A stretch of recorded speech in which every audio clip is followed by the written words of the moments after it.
துபாயில் Porsche 992 GT3 car race வருகிற 9ஆம் தேதி தொடங்கும். கார் ரேஸானது 3 நாட்கள் குவாலிட்டி சுற்றாகவும் 12ஆம் தேதி 4வது நாள் இறுதி சுற்றாகவும் நடைபெறும். கார் ரேஸில் அஜித் அவர்கள் புதிதாக தொடங்கியிருக்கும் அணி முதன்முறையாக கலந்துக்கிறாங்க. அதுக்கு கடந்த சில தினங்களாகவே பிராக்டிஸ் நடந்துக்கிட்டு இருக்கு. அப்படி பிராக்டிஸ் நடந்து கொண்டிருக்கும் போது எதிர்பாராத விதமாக சைடில் தடுப்பு கம்பி போட்டிருப்பாங்க. அதில் மோதி விபத்து ஏற்பட்டது. விபத்து நடந்த வீடியோ பார்த்தால் பதட்டம் அளிக்கிறது. ஏன்னா மோதி கார் 2-3 சுற்றி காரின் ஃப்ரண்ட் சைடு முழுவதுமாக டேமேஜ் ஆகி உள்ளது. அந்த அளவுக்கு பெரிய விபத்து ஏற்பட்டுள்ளது. ஆனால் அஜித் அவர்களுக்கு காயம் எதுவும் ஏற்படவில்லை. அவர் பத்திரமாக மீட்கப்பட்டார். அவர் காரிலிருந்து வெளியே வரும் வீடியோவும் இணையதளத்தில் வந்துள்ளது. அதில் அவர் அவ்வளவு பெரிய விபத்து ஏற்பட்டாலும் எந்தவித பதட்டமும் இல்லாமல் அவர் காரிலிருந்து வெளியே வருவது அவ்வளவு ஆச்சரியமாக இருக்கு.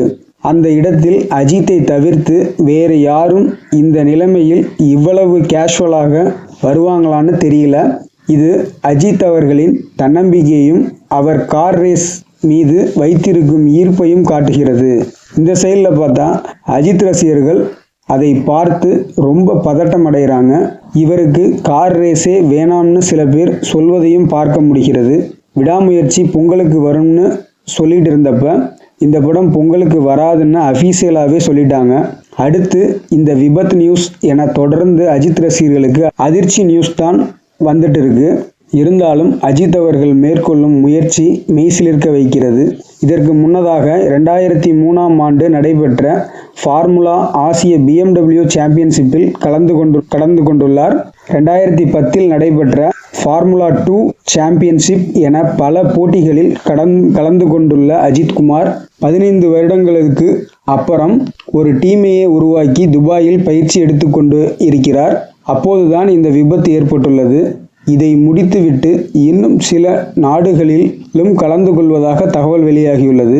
இந்த கார் ரேஸிற்காகத்தான் அவர் உடம்பை இவ்வளவு சிரமப்பட்டு குறைத்துள்ளார் எனவும் தகவல் வெளியாகியுள்ளது. மே மாதத்திற்கு அப்புறம்தான் இந்தியா திரும்புவார்னு சொல்றாங்க.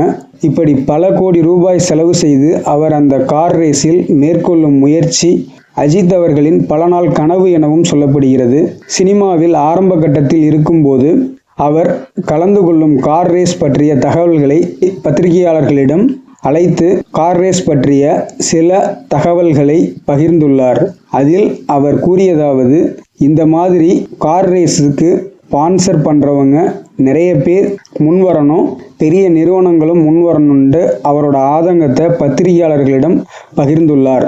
அதை ஏன் இப்போ சொல்கிறேன்னா, 15 வருடம் கழித்து இந்த கார் ரேஸுக்கு வந்திருக்கும் அஜித்குமார் அவர்களுக்கு பல ஸ்பான்சர்கள் முன் வருவாங்கன்னு நம்பிக்கையோடு அவர் முயற்சி வெற்றியடைந்து பல வெற்றிகளை தன்வசம் கொண்டு வருவார் என்று வாழ்த்துவோம். இந்த நியூஸ் பிடிச்சிருந்தா லைக் பண்ணுங்கள், ஷேர் பண்ணுங்கள், சப்ஸ்கிரைப் பண்ணுங்கள் மேன்கவ் சேனலை.